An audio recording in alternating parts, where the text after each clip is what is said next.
नमस्कार, मी सुलेखा तळवलकर दिल के करीब मध्ये तुम्हा सगळ्यांचं अगदी अगदी मनापासून स्वागत करते. आज दिल के करीब मध्ये जी अभिनेत्री आपल्याला लाभलेली आहे तिने अतिशय मोजक्या भूमिका केल्यात, पण अतिशय गोड आणि गोंडस भूमिका केल्यात. आणि ती आत्ता फेमस आहे ती तिच्या आईच्या भूमिकेसाठी. अनी आणि जुईची आई रेणुका दफ्तरदार.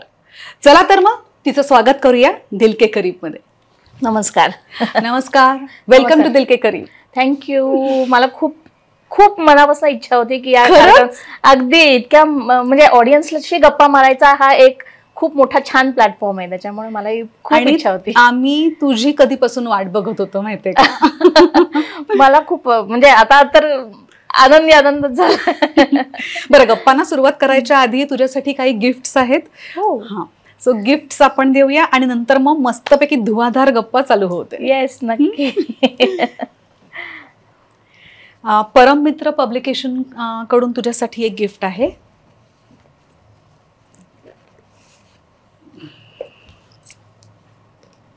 तुला आवडेल बघ. अरे वा, बाजीराव. वा, आज गंमत अशी आहे की आज बाजीराव पेशव्यांची जयंती आहे. बरोबर, त्याच्यामुळे या दिवशी हे पुस्तक मिळणं म्हणजे अहो भाग्यच म्हणायचं. उलूक द आउल फाउंडेशन कडून तुझ्यासाठी एक छान हँडमेड गिफ्ट आहे. ते बेसिकली आहेत ना, जे एक्सेस फॅब्रिक्स असतात ना त्याच्यातून छान काय म्हणतात आर्टिफॅक्ट्स बनवतात. ओके, बघ तुला आवडेल.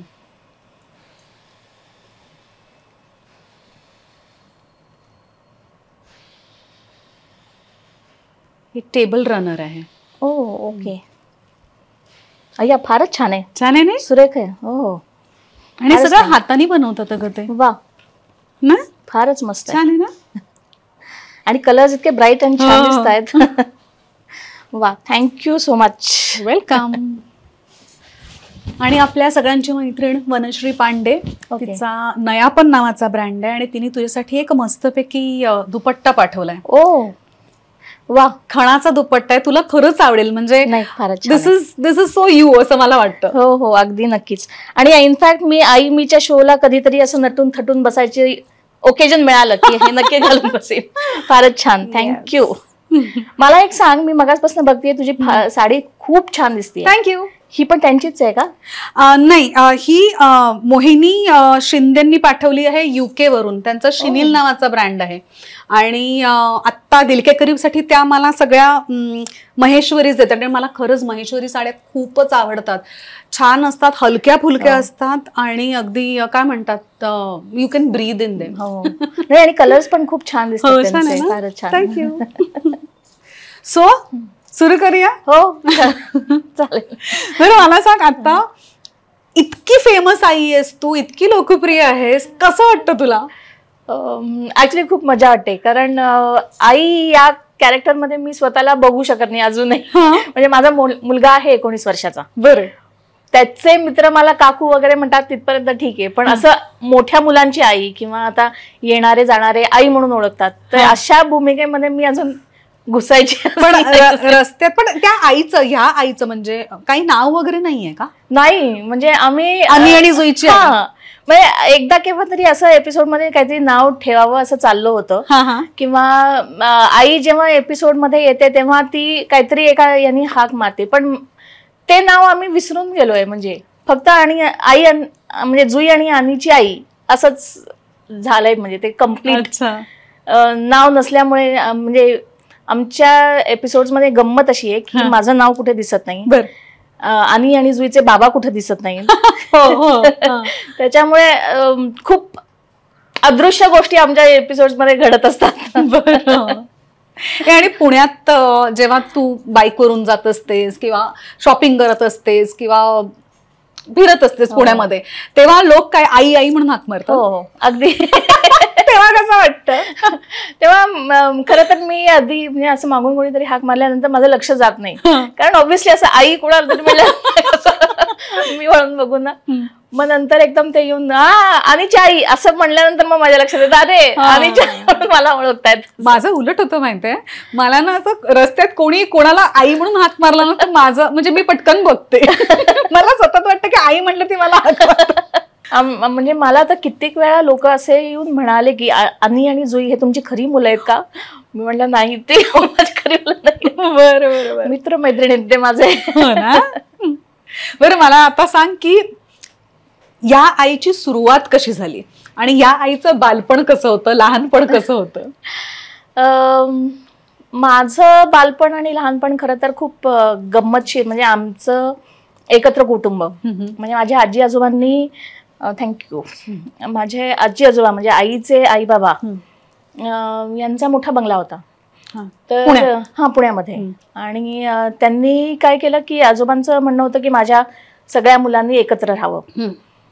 तर त्यांनी असं ठरवलं की तो बंगला पाडून बिल्डिंग बांधूया. तर आमची म्हणजे 2 बिल्डिंग्स झाल्या त्या बंगल्याच्या. तर फ्रंट साइड ही संपूर्ण आमची आहे. तर खाली माझी मोठी मावशी म्हणजे सुमित्रा मावशी राहायची. त्याच्यानंतर त्याच्या शेजारी माझी आजी आजोबांचं घर होतं, त्यांच्यावर आमचं घर होतं.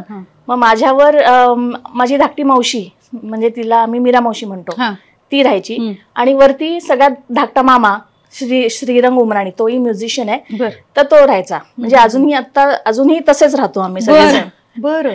त्याच्यामुळे खरं म्हणलं तर तसं सेपरेट फ्लॅट्स पण एकत्र कुटुंब असं मी वाढले.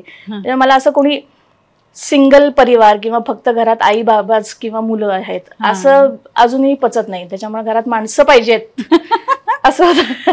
बरोबर. पण तू अबोल आहेस का बोलकी आहेस? मी थोडी रिझर्वड आहे खरं तर. म्हणजे मला जास्ती ऐकायला आवडतं बोलण्यापेक्षा. जास्ती मला कम्फर्टेबल वाटतं. अच्छा, मला सांग, आता तू मावशीचा उल्लेख केलास, तर तू जेव्हा अभिनय करिअर म्हणून सुरुवात केलीस किंवा व्यवसाय म्हणून हा घेतलास, तर तेव्हा तुझ्या मावशीचा कितपत त्याच्यामध्ये हात होता? ऍक्च्युली मी या क्षेत्रात येण्याचा संपूर्ण क्रेडिट किंवा संपूर्ण काय म्हणू आपण, म्हणजे निर्णय म्हणा, तोच सगळा तिचाच होता. बरं. काय की मी लहानपणी 5वी 6वीत असताना सुमित्रा मावशीने तिची पहिली फिल्म केली, शॉर्ट फिल्म. तर त्याच्यात मग आम्ही सगळेच वा फिल्म करतेय मावशी म्हटल्यानंतर आम्ही सगळं कुटुंब त्याच्यात होतो. अच्छा. आई माझी प्रोडक्शन बघत होती किंवा केटरिंग सगळं ती बघायची. आणि मग आम्ही छोटे छोटे होतो तेव्हा, तर आम्ही म्हटलं की आम्हालाही रोल हवा, आम्हाला अभिनय करायचा त्याच्यात. तुझ्या आईचं नाव काय? राधा दफ्तरदार. अच्छा, ओके. तर आम्ही तिच्या मागे लागलो की आम्हालाही छोटासा रोल दे, आम्ही येणार म्हणून. मग ती म्हणाली की ठीक आहे, तुम्हाला अभिनय येतोय का नाही आपण बघूया. मग तिने छोटे छोटे रोल्स दिले आणि त्याच्यात 1-2 शॉर्ट्स मध्ये तिने बघितलं की हिच्या जरा डोळ्यात काहीतरी स्पार्क दिसतोय, ही चांगलं एक्सप्रेशन देते वगैरे. डायलॉग्स काही नव्हते त्याच्यात, पण चांगलं एक्सप्रेशन देते असं तिला वाटलं. मग पुढची तिने फिल्म केली, पाणी नावाची शॉर्ट फिल्म केली. मग त्याच्यात ती म्हणली मग आता तू डायलॉग्स बोलशील का? तेव्हा मी असंच काहीतरी 7वी 8वीत असेल. तर मी म्हणलं चालेल, मी बोलीन. आणि ते चांगलं सक्सेसफुल झालं. मग त्याच्यानंतर मग हळूहळू मग ती म्हणली आणखीन थोडंसं मोठं रोल, असं थोडं वाढवत मग शेवटी तिने मी 12वीत असताना तिने चाकोरी नावाची एक शॉर्ट फिल्म केली होती, तर त्याच्यात मी लीड केलं. अच्छा. मग ती फिल्म झाल्यानंतर मग लोकांना खूप आवडलं, माझं कामही आवडलं, ती फिल्मही खूप आवडली लोकांना. अगदी गावागावांमध्ये पोचली ती आणि खूप अप्रिशिएट झाली. त्याला अनेक इंटरनॅशनल अवॉर्ड्स पण मिळाले. मग त्याच्यानंतर मग ती म्हणली ही इट्स वर्थ इट. मग तिने दोघी नावाची फिल्म केली, फीचर फिल्म. आणि मग त्याच्यामध्ये मी लीड केलाच आणि तो म्हणजे लोकांनी खूपच अप्रिशिएट केला. अच्छा. पण दोघी ही तुझी पहिली फिल्म होती ना? ही पहिली फीचर फिल्म. पण त्यानंतर आता तू रिसेंटली फिल्म केलीस ती अलीकडेच ना? हो, आता मी मन फकीरा म्हणून मग देशपांडे ती केली. पण त्याच्यामध्ये तू खूप सिलेक्टेड फिल्म्स केल्यास. सिलेक्टेड म्हणण्यापेक्षा ऍक्च्युली काय झालं की मी म्हणजे सुरुवात सुमित्रा मावशी बरोबर केली कामाला आणि तिच्याबरोबर अनेक तिच्या फिल्म्समध्ये, शॉर्ट फिल्म्समध्ये खूप कामं केली आहेत किंवा फीचर फिल्म्समध्ये पण कामं केली आहेत. पण मला म्हणजे ते एक फॅमिली काय म्हणू आपण, कम्फर्ट झोन. त्याच्यानंतर एक फॅमिली ऍक्टिव्हिटी सारखं ते तयार झालं होतं. त्याच्यामुळे तिच्याबरोबर काम करताना मी नुसतं अभिनय करते असा भाग नव्हता. मग त्याच्यामध्ये मी तिच्याबरोबर कॉस्ट्युम्स पण केले, तिच्याबरोबर असिस्टंट डिरेक्टर म्हणून पण काम केलंय. त्याच्यामुळे अनेक वर्ष मी काम करतेय, पण ती वेगवेगळ्या म्हणजे नुसतं अभिनय असं नाही, वेगवेगळ्या क्षेत्रात काम करत राहिली आहेत फिल्म मेकिंग मध्ये. बरं, पण तुला पर्सनली काय करायला आवडतं? मला आता पर्सनली बहुतेक अभिनयच आवडेल असं म्हणेन मी, कारण इतक्या वर्ष त्याचा सगळ्याचा अनुभव आला मला. त्याच्यानंतर एवढा सगळा अनुभव गॅदर करताना असं मला वाटलं की हा कुठेतरी अभिनय करताना सुद्धा त्याचा खूप उपयोग होतो.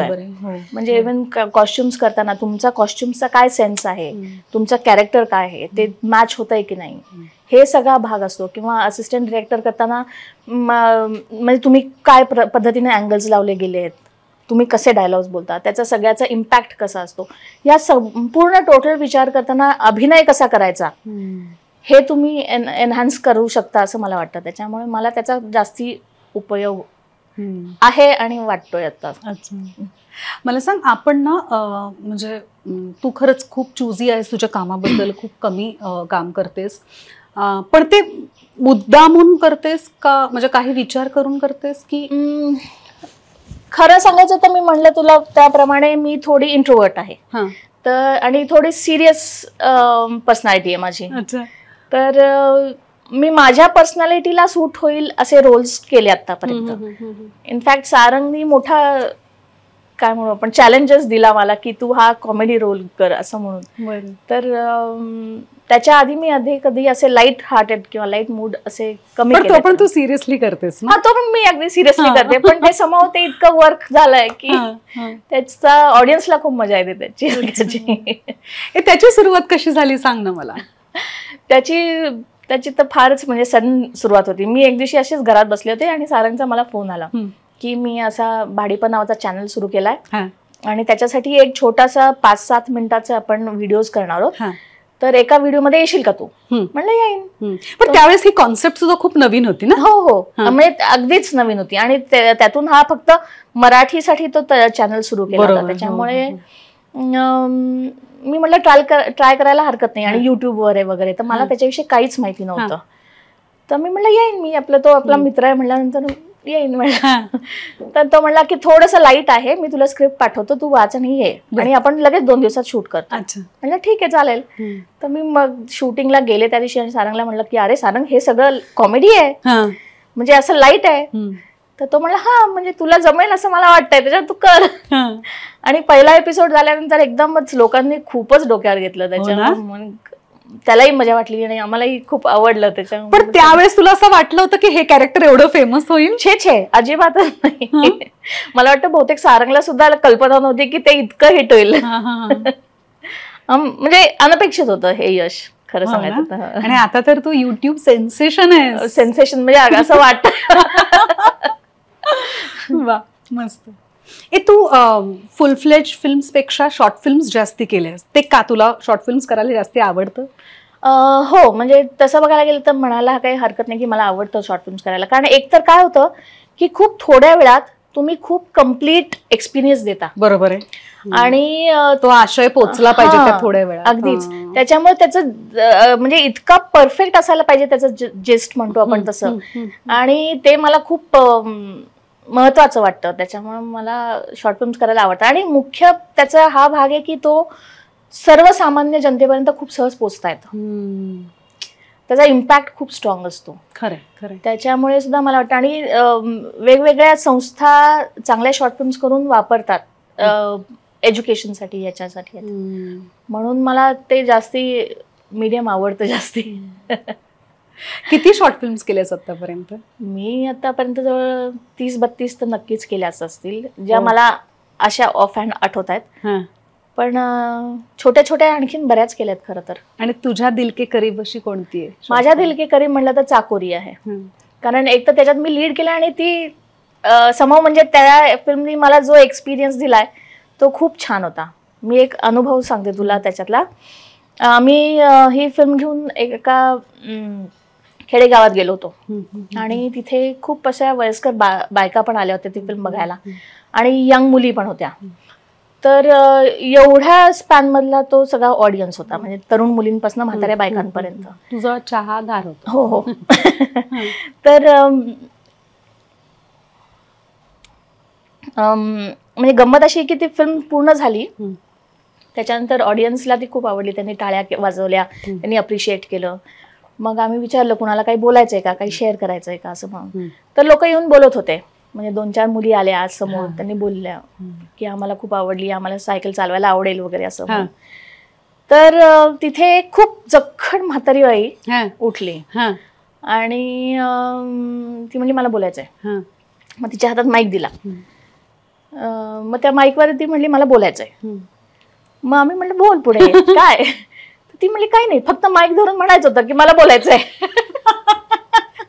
ती म्हणली ह्या मुलींनी सायकल चालवून सुरुवात केली, तर म्हणून मी माईक धरून सुरुवात करते की मला बोलायचंय. किती गोड. हो, किती छान अनुभव होता हा. त्याच्यामुळे मला असं फक्त मला बोलायचे मध्ये ती खूप काही बोलून गेली. खूप अगदी एक्झॅक्टली. तर त्याच्यामुळे अशा शॉर्ट फिल्मचे जे अनुभव आहेत ते आपण फीचर फिल्म मध्ये नाही मिळू शकत मला. त्याच्यामुळे मला हे मीडियम खूप महत्वाचं वाटतं. रेणुका, देविका तुझी सख्खी बहीण ना? हो, सख्खी धाकटी बहीण. आणि तुम्ही एकत्र काम केलंय कधी? एक फिल्म केली? एक फिल्म केली, म्हणजे आम्ही इनफॅक्ट म्हणजे मी असिस्टंट डिरेक्टर म्हणून कामं केली आहेत तिची, ती आणि मी. तर त्या अर्थी एका फिल्म अनेक फिल्म्स केल्यात, पण अभिनेत्र्या दोघी मिळून एकच फिल्म केली, बाधा, सुमित्रा मावशीची. तर त्याच्यात सुद्धा इनफॅक्ट तिचा आणि माझा फक्त एक सीन आहे, बाकीची सगळी फिल्म तिची वेगळी घडते, माझी वेगळी घडते. बरं, पण मग तुम्ही एकत्र अशी एकच का केली? तर म्हणजे इनफॅक्ट आम्ही सुमित्रा मावशीच्या खूप मागे लागलो होतो की तू केव्हा तरी एक अशी फिल्म कर की ज्याच्यामध्ये आम्हाला दोघींना कास्ट करशील. पण अनफॉर्च्युनेटली ती नसल्यामुळे आता तो चान्स खूप रेअर झालाय, असं झालंय. You are very close to her. Extremely close to her. त्याच्यामुळे अजूनही मला म्हणजे सकाळी कुठलाही पदार्थ तिला आवडेल असा केला की पहिला घास घेताना तिची आठवण आल्याशिवाय जात नाही. खूपच म्हणजे अजून म्हणजे तसं ते अजून खूप फ्रेश आहे, त्याच्यामुळे ते भरून यायला वेळ लागेल. या पाणी नाही. सो तुझं आणि देविकाचं इक्वेशन कसं आहे? आमच्या दोघींचं इक्वेशन म्हणजे खरं सांगायचं तर तसं बघायला गेलं तर ती आणि मी खूप भांडतो. म्हणजे लहानपणापासून भांडत होतो, अजूनही भांडतो. पण तसं म्हणजे या फील्ड मध्ये आम्ही दोघी असून सुद्धा कधी असं वाटलं नाही की एकमेकींशी कॉम्पिटिशन करावी.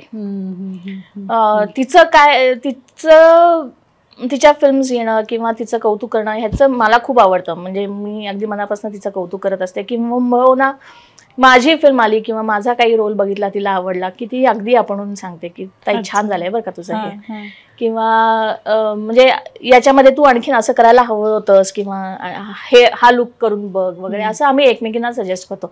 तर तिथे कुठे कॉम्पिटिशन नाही आमची. पण दोघी बाकी बघायला गेलं तर खूप भांडतो. रेणुका, जिंदगी जिंदाबाद ही तुझ्या खूप दिल के करीब प्रोजेक्ट असेल ना? त्याचे काही अनुभव सांग ना. हो, ती ऍक्च्युली आम्ही एड्स या विषयावर केलेली फिल्म आहे. मुख्य म्हणजे मला त्या फिल्ममध्ये ओमपुरी होते, तर त्यांच्यावर काम करायचा हा एक मोठा अनुभव आहे. ही किती सालची फिल्म? ही मला वाटतं 96-97च्या आसपास असेल. तर त्यांच्यावर काम करायचा अनुभव मिळाल्यामुळे मला एकदम स्वतःला असं खूप धन्य वाटतं. आणि दुसरं महत्वाचं म्हणजे त्या फिल्म म्हणजे ती फिल्म करताना आम्ही खूप आधी रिसर्च केला एड्स या विषयावर, कारण हा फार महत्वाचा विषय होता आणि तेव्हा तसा नवीन होता आणि भारतामध्ये खूप पसरत चाललं होत्या गोष्टी. तर खूप आम्ही रिसर्च केला आणि खूप पेशंट्स बघितले आणि इतकं म्हणजे अंगावर येण्यासारखं ते सगळं होतं. आणि तो रिसर्च करताना आम्ही म्हणजे त्या फिल्ममध्ये काही रेड लाईट एरियामधले काही प्रसंग आहेत. तर आम्ही रेड लाईट एरियामध्ये जाऊन ऍक्च्युली रेड लाईट एरियामध्ये जाऊन शूट केले ते. तिथे गेल्यानंतर म्हणजे आधी आम्हाला खूप लोकांनी वॉर्न केलं होतं की तुम्ही तिथे गेल्यानंतर हे असं करू नका, तसं करू नका, असं बोलू नका, असं वागू नका, किंवा इकडे जाऊ नका, मग तुम्ही स्ट्रिक्टली त्या वेळेच्या बाहेर पडा वगैरे, असं सगळं सांगितलं होतं. तर तिथे गेल्यानंतर म्हणजे आम्ही ज्या घरामध्ये शूट केलं तर त्या ज्या ओनर होत्या त्या ऍक्च्युली खूप छान होत्या, चांगल्या होत्या आणि आमच्याशी अतिशय प्रेमाने वागल्या. म्हणजे जे आम्हाला घाबरून ठेवलं तर लोकांनी तिथं तसं काहीच नव्हतं. अगदी नॉर्मल तुम्ही आम्ही असल्यासारखी माणसं आहेत ती, त्याच्यामुळे तसंच वातावरण होतं तिथे.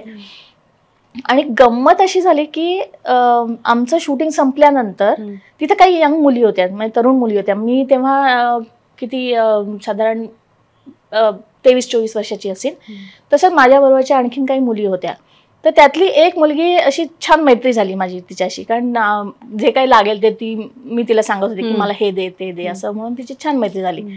तर निघताना तिने आम्ही खाली आलो, बाय बाय करत होतो सगळेजण, तर तिने फक्त माझा हात घट्ट दाबून धरला होता.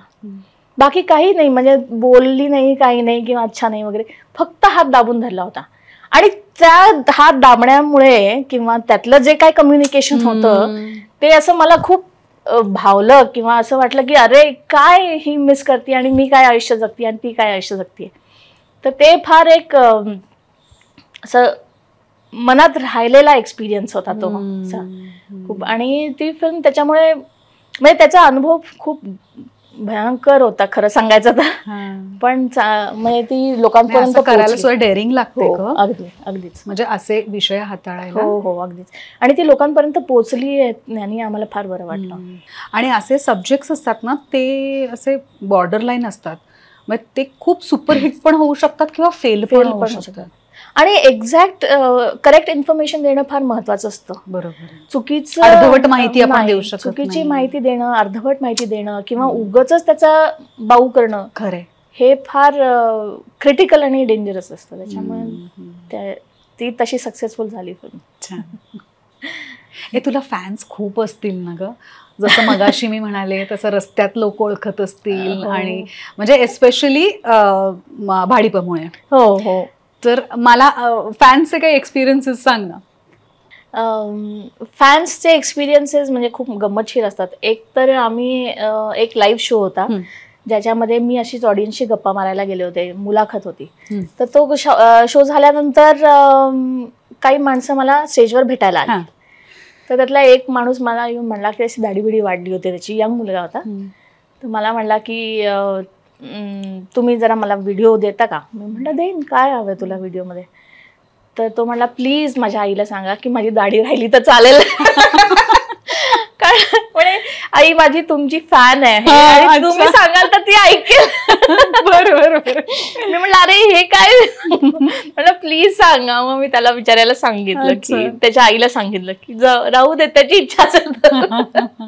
तसंच मला एक फार भयंकर वाटलं ते, म्हणजे मी अशी स्कूटरवरनं निघाले होते आणि माझ्या मागून एक यंग मुलगी आली स्कूटरवरनं आणि तिने मला ओळखलं आणि रस्त्याच्या मध्ये ती स्कूटर थांबून नाचायला लागली. मी म्हटलं अगं काय वेळ, म्हणजे मागून ट्रॅफिक येतोय, काही नाही, थांबून आई आई करत नाचायला लागली. म्हटलं थांब जरा, आपण कडेला जाऊया, मग तू बोल माझ्याशी.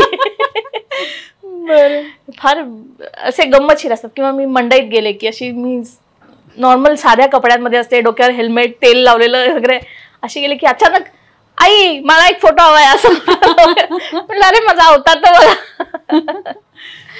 पण मजा वाटत असेल ना. खूप गंमत वाटते ना. आणि लोक इतकं प्रेमाने येऊन बोलतात, भेटतात. नाही खरं मला तर म्हणजे बरेच लोक जे फोटो देत नाहीत किंवा त्यांच्या फॅन्सशी नीट वागत नाहीत, मला तर इतका राग येतो ना. कारण अगं तू विचार कर ना, आपल्याला जर का हे लोक बघायला नसते तर आपण काय केलं असतं, आपण उपाशी मेलो असतो. ते लोक आहेत म्हणून आपण आहोत. बरोबर आहे की नाही. तेव्हा मी कधी कोणी रिक्वेस्ट केलं तरी फोटोला नाही म्हणत नाही. तेवढं एक, आणि तेवढाच एक आनंद असतो, त्याच्यामुळे मजा येते ते. मला सांग, आता अनी आणि जुईची आई कशी आहे ते आम्हाला अगदीच चांगलंच माहिती आहे. मला सांग रेणुका ही आई कशी. खरं तर हा प्रश्न माझ्या मुलाला विचारायला पाहिजे. पण तो मला खूप वेळा असं डिवचत असतो की अनिच्या आईसारखं होऊ नको सा, अनिच्या आईसारखं होऊ. कारण अनिची आई बरेच वेळा त्यांच्या मागे लागलेली असते, सारखं नॅगिंग करत असते, त्याच्यामुळे त्याला भीती वाटते की माझी आई कधी असं वागेल. पण घरात आमच्या तसं त्याचा माझं कूल रिलेशनशिप आहे. म्हणजे तो अशा खूप गोष्टी इझिली शेअर करतो माझ्याशी, किंवा आम्ही इतर आयुष्याविषयी खूप गप्पा मारतो. किंवा त्यांनी एकदम अचानक गर्लफ्रेंड आणली, मला विचारतो हा तो की गर्लफ्रेंड आणली तर तुझं काय रिॲक्शन असेल. म्हटलं काय नाही, निवांत, म्हणजे तुझी गर्लफ्रेंड आहे ती you have to take care of me. त्याच्यामुळे तसं कूल असते. पण जितकी आई त्या मुलांच्या मागे लागलेली असते, आणि आई जुईच्या मागे, तशी काही मी नसते लागलेली फार. तुला एकुलता एक मुलगा? एकच मुलगा आहे. आणि यजमान काय करतात? तो ऍक्च्युली फिल्म इन्स्टिट्यूट मध्ये सिनेमॅटोग्राफी शिकवतो. हो, लवली. तो तिथला ट्रेन्ड सिनेमॅटोग्राफर आहे. अनेक वर्ष मुंबईत काम केलं. आता कंटाळाला मुंबईत इंडस्ट्रीमध्ये काम करायचा म्हणल्यानंतर तो इथे टीचिंगला आला. आणि लेक काय करतो? तो आता सेकंड इयर करतोय. फिजिक्स स्पेशल घ्यायचंय त्याला, त्याच्यामुळे BSc फिजिक्स करेल. बर. आणि आम्ही मागे लागून, म्हणजे मी आणि माझ्या नवरा त्याच्या मागे लागून, IIT मधनं तो आता ऑनलाईन डेटा सायन्सचा कोर्स करतोय, डेटा सायन्स अँड प्रोग्रामिंग. बरोबर. IIT मद्रास मधनं. त्याच्यामुळे ते असे 2 डिग्रीज पॅरलल त्याच्या चालले. छान. म्हणजे आपल्या क्षेत्रात नाहीये. म्हणजे त्याचं असं दोन्हीकडे चाललंय की मी एक तर फिजिक्स करीन, किंवा मग मला सिनेमॅटोग्राफी आवडते तर मग मी तिकडे जाईन. त्याच्यामुळे इट्स अप टू हिम. तुला आता याच्या पुढे कुठल्या भूमिका करायला आवडतील? कारण तू वेगळ्या वेगळ्या भूमिका केल्यास. आत्ताची भूमिका खूपच फेमस झालेली आहे, तर तू एक पर्टिक्युलर टाईपच्याच फिल्म्स तुला करायला आवडतात की वेगवेगळे रोल्स एक्सप्लोर करायला? नाही, अगदीच वेगवेगळे रोल्स एक्सप्लोर करायला आवडतील मला. ही म्हणजे इतके दिवस मी असं खूप सिरियस असे रोल्स केले, त्याच्यानंतर मी ही थोडा लाईट वेन मधला हा रोल केला, तर मला याची खूप मजा येते. त्याच्यामुळे मी आणखीन लाईट रोल्स पण एक्सप्लोर करायला तयार आहे, मला करायला आवडतील. आणि प्लस ॲज माझा स्ट्रॉंग ॲसेट म्हणावा तसं थोडं सिरियस टाईपचे रोल्स आहे स्ट्रॉंग ॲसेट माझा, तर तोही मला आणखीन काही चॅलेंजिंग भूमिका मिळाल्या तर नक्कीच आवडेल. आणि आत्ता काय चालू आहे? आत्ता खरं सांगायचं तर आता मी ऋषिकेशमध्ये जाऊन एक फिल्म शूट केली महेश लिमये यांची. अच्छा. तर आता ती पूर्ण होईल लवकरच, मग त्याचं डबिंग वगैरे आहे, तर ते चालू आहे. ते कुठल्या प्लॅटफॉर्मसाठी आहे? ते फीचर फिल्म आहे. अच्छा, ओके. नाईस. आणि त्याच्यात रोल कसा आहे तुझा? त्याच्यात लाईट आहे रोल, कॉमेडी. आयुष्यात काय काय करायचं राहून गेलंय तुझं? अरे बापरे. किंवा काय करायला आवडेल? हो नक्कीच. अभिनय व्यतिरिक्त मला खूप गंमत सांगावीशी वाटते, ते म्हणजे मला अजिबात नाच येत नाही, पण मला शिकायची इच्छा आहे. आणि त्याच्यानंतर मला गाणं पण खूप शिकायची इच्छा आहे, पण मी गाणं शिकायला सुरुवात केली, पण मग नंतर लक्षात आलं की नाही आपल्याला झेपणार ते.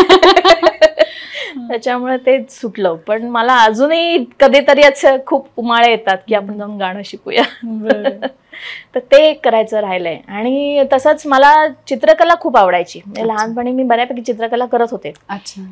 मग नंतर समाऊ हे काम सुरू झालं, मग संसार सुरू झाला, हे सगळं झालं, त्याच्यात ते मागे पडलं.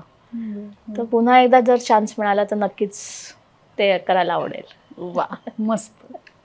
रेणुका, कसं असतं की आपण एकदा अभिनय हा व्यवसाय म्हणून स्वीकारला की आपण काही ना काही कारणामुळे फार चूजी राहू शकत नाही, तरी सुद्धा तू तुझे रोल्स खूप चूज करतेस. हो. सो ते कितपत सोपं आहे किंवा कठीण आहे तुझ्यासाठी? तसं बघायला गेलं तर नाही इतकं सोपं, कारण प्रत्येक ऑफर आल्यानंतर तुम्हाला असं वाटतं की मी केलं पाहिजे, पण मग असा विचार करावा लागतो की मग की तुम्ही पैसे पुढे ठेवणार का तुम्ही तुमचा चॉईस. बरोबर आहे. मग तुम्हाला जर तिथे खूप पैसे मिळणार असतील तर तुम्ही तरी घेणार का तुम्ही चॉईस करणार. मग शेवटी मग असं होतं की नाही, कुठे आपण बार्गेन करायचं, तर आपण आपला चॉईस केलाच पाहिजे. मनी इज नॉट एव्हरीथिंग. बरोबर. त्याच्यामुळे मग असे मी निर्णय खूप घेत राहिले, आणि त्याच्यामुळे मग कित्येक वेळा चांगल्या चांगल्या मॉनिटरी ऑफर्स मी सोडून दिल्या. अच्छा. पण मग असा एखादा रोल जो आपल्याला नंतर म्हणजे तुला नंतर बघायला मिळाला आणि तुला असं वाटलं की अरे नाही हा मला करायला पाहिजे होता म्हणून, असा कुठला रोल आहे का? तसं बघायला गेलं तर नाही. म्हणजे मी सोडलेले रोल्स मला परत करावेसे वाटले असे कुठलेच नव्हते. पण अर्थात मला ऑफर केलेले पण अनफॉर्च्युनेटली मला करता न आलेले असे रोल्स होते. त्याच्यामुळे म्हणजे आता वरुण नार्वेकरची जी फिल्म होती तर ती मुरांबा, तर त्याच्यातल्या आईचा रोल त्यांनी मला ऑफर केला होता पण अनफॉर्च्युनेटली ते काही वर्कआउट झालं नाही. तर मला फार वाईट वाटलं की म्हणलं मला आवडला असता तो रोल करायला.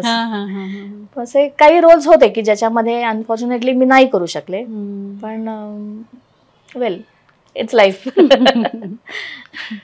रेणुका मला सांग, अभिनय शिकण्यासाठी तू असं कुठलं खास ट्रेनिंग घेतलंयस का? ऍक्च्युली तसं बघायला गेलं तर अभिनय शिकण्यासाठी असं खूप ट्रेनिंग नाही घेतलं मी. पण माझ्या म्हणजे मी 11वी 12वीत असताना पंडित सत्यदेव दुबे ते वर्कशॉप्स घ्यायचे पुण्यामध्ये, तर त्यांचे 2-4 वर्कशॉप्स मी अटेंड केले होते. आणि मुख्य म्हणजे सुमित्रा मावशींनी खूप लहानपणापासून मी तिच्यावर काम करत आल्यामुळे वेळोवेळी ती आम्हाला सारखं इन्स्ट्रक्शन्स देत होती किंवा ट्रेन करत होती. फॉर एक्झाम्पल मग ती मला सारखी म्हणायची की तू नेहमी विचार करताना असा विचार कर की तुझ्या चेहऱ्यावर काय प्रॉमिनंटली ठसठशीत असं दिसतं. मग तुझे डोळे जर मोठे आहेत ठसठशीत आहेत तर त्याचा कसा वापर करता येईल. तुझा अभिनय चेहऱ्यावर न दिसता डोळ्यात न आला पाहिजे, मग तो जास्ती ऑडियन्स पर्यंत पोचतो. तर असेच एक एक इन्स्ट्रक्शन्स. मग ती म्हणायची की मग कॅमेरा अँगल कसा वापरतात, मग कुठल्या दिशेने तू बघितलंस की तुला जास्ती चांगली दिसेल, किंवा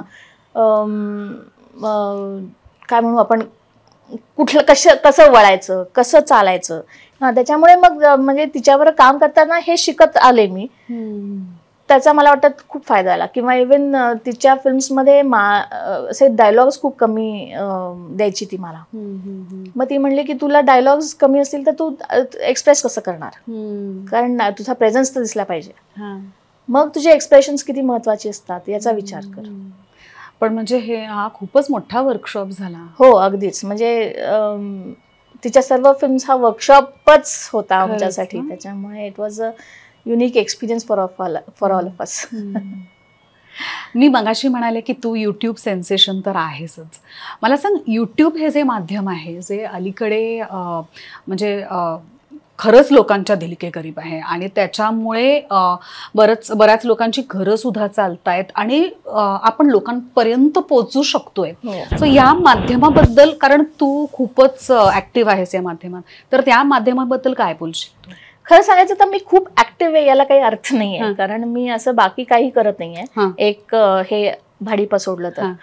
पण मला नेहमी या माध्यमाविषयी कुतूहल फार आहे. कारण जसं तुम्ही चांगल्या पद्धतीनं लोकांपर्यंत पोहोचू शकता तसंच हे माध्यम तुम्हाला एक्सप्लॉइटही खूप करू शकतं, किंवा तुम्ही चुकीच्या पद्धतीनं हे माध्यम एक्सप्लॉइट करू शकता. दोन्ही आहे. बरोबर बरोबर. तर ते मला फार महत्वाचं वाटतं. म्हणजे ज्या पद्धतीनं तुम्ही हे मीडियम वापराल लोकांपर्यंत पोचण्यासाठी, ते फार महत्वाची गोष्ट आहे. आणि मला वाटतं की ते जर लोकांनी सेन्सिबली वापरलं, चांगल्या पद्धतीने वापरलं, तर it makes life much more happier and easier.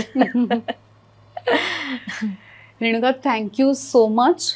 खरंच खूप मज्जा आली आणि मला तुला कितीतरी दिवस भेटायचं होतं माहितीये. तुझं भाडीपामधलं काम बघितलं, तुला अप्रिशिएट केलं आणि मला असं वाटत होतं की नेहमी की अरे हिला भेटायचं यार, कारण मला खूप आवडते. Thank you so much. सो आज दिलके करीबच्या निमित्ताने तुझी भेट झाली, आपली ओळख झाली. तू जरी मितभाषी असलीस तरी तू डोळ्यातून खूप बोलतेस आणि डोळ्यातून खूप अप्रिशिएट करतेस असं मला वाटतंय. Thank you so much. खरंच खूप खूप मज्जा आली. मलाही खूप आवडलं आणि असेच एक्सपिरियन्सेस मिळत राहावेत अशी इच्छा आहे. नक्की मिळत राहणार. आणि तुझ्या पुढल्या आयुष्यासाठी दिलके करीब कडून आणि आमच्याकडून, आमच्या सगळ्या प्रेक्षकांकडून, सगळ्या फॅन्सकडून ऑल द बेस्ट. आणि अशा छान भूमिका करत राहा. थँक्यू. आणि तुमच्याही कार्यक्रमाला माझ्याकडनं ऑल द बेस्ट, कारण खूप छान आहे. मला खूप, मी स्वतः बघते आणि एन्जॉय करते त्याच्यावर. थँक्यू. ओके या. आणि तुम्ही सगळेजण पाहत राहा दिलके करीब.